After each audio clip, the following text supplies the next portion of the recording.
পরিবেশ সচেতনতা ও সবুজায়নের বার্তা নিয়ে রাজধানীর শেরেবাংলা নগরের পুরাতন বাণিজ্য মেলা মাঠে শুরু হয়েছে ৭ দিন ব্যাপী পরিবেশ মেলা ২০২৬। পরিবেশ অধিদপ্তরের এই যুগোপযোগী আয়োজনে প্রথম দিনেই ছিল দর্শনার্থীদের সরব উপস্থিতি। প্লাস্টিক বোতলের বিনিময়ে চারা উপহার এবং ট্রি ডক্টর বুথের মতো অভিনব উদ্যোগগুলো নজর কেড়েছে সবার।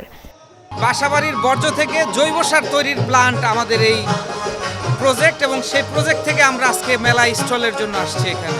আমরা যেন ওই যে on time plastic, single use plastic সেটা যেন ব্যবহার না করি, সেই জন্য আমরা স্টলে ভাঙড়ি মামা রেখেছি। যে আয়োজন করা হয়েছে এবং সার্বিকভাবে যে সুন্দর একটা ব্যবস্থাপনা, এটি আমাকে খুবই আনন্দিত করেছে।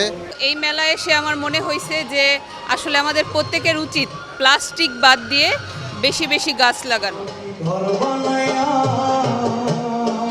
মেলা প্রাঙ্গণকে প্রাণবন্ত করতে প্রতিদিন বিকেলে থাকছে সচেতনতামূলক নান্দনিক সাংস্কৃতিক অনুষ্ঠান।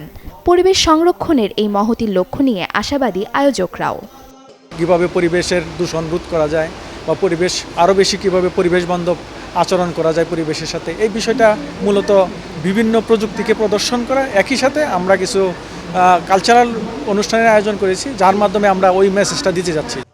আগামী ১৫ জুলাই পর্যন্ত প্রতিদিন বিকেলে সবার জন্য উন্মুক্ত থাকবে পরিবেশ বান্ধব প্রযুক্তির এই মিলন মেলা।